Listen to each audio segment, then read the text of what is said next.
Krishna's flute that stole every heart in the peaceful land of Vrindavan, where cows grazed freely and the Yamuna River shimmered under the golden sun, there was a sound unlike any other. It was soft, sweet, and filled with a mysterious power. It was the sound of Krishna's flute. Krishna, beloved son of Mother Yashoda, was known for many divine qualities. He lifted Govardhan Hill, defeated powerful demons, and protected the people of Gokul.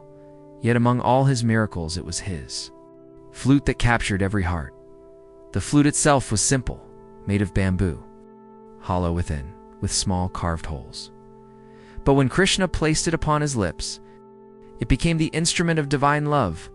One evening, as the sun dipped behind the trees of Vrindavan, Krishna stood beneath a kadamba tree and began to play. The melody floated through the air like a gentle breeze. Birds stopped mid-flight. The flowing Yamuna seemed to slow down. Even the wind paused, as if listening carefully. The cows grazing in the fields lifted their heads and walked toward the sound. Calves left their mothers and ran toward Krishna. The peacocks spread their feathers and danced in joy. The gopis, engaged in their daily chores, suddenly felt their hearts tremble. The music was not just heard, it was felt deep within the soul. Leaving aside their tasks, they followed the melody. Through the forest paths.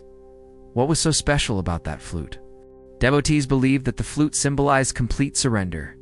It was empty inside, without ego, without pride, because it was hollow. Krishna's divine breath could flow through it freely in the same way.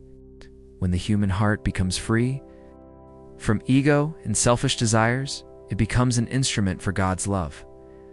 As the gopis reached Krishna, they saw him glowing in the evening light.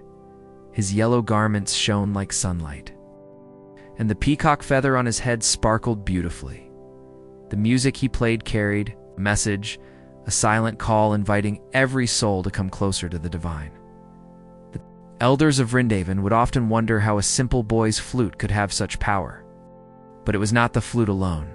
It was the purity of Krishna's heart. Even the great sages speak of the spiritual meaning behind that melody. The sound represented the eternal call of God to every living being. Some hear it clearly, some ignore it, but it is always there. Day, a curious gopa asked Krishna, "Why does everyone love your flute so much?" Krishna smiled and replied, "Because it holds nothing of its own. It lets my breath pass through it without resistance." Those simple words carried deep wisdom. The flute never demanded recognition. It never claimed ownership of the music.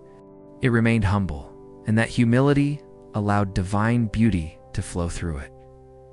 Years later, when Krishna left Vrindavan for Mathura, the forests felt silent. The cows wandered restlessly. The gopis longed for that sweet melody. Though they could not hear it physically, they carried its memory in their hearts forever, even today. In temples around the world, Krishna is worshipped with a flute in his hand. It reminds devotees that God's love is always calling them gently, patiently. The flute that stole every heart did not steal through force. It attracted through love, purity, and divine grace. And those who truly listen can still hear its echo within their own hearts. Moral of the story: heart free from ego becomes a channel for divine blessings. If this beautiful story of Krishna's flute touched your soul, remember that divine love is always calling you, just like that sweet melody in Vrindavan. Subscribe to Eternal Love for Krishna for more authentic Hindu devotional stories and spiritual inspiration. May Lord Krishna fill your heart with peace, humility, and eternal joy. Radha Krishna.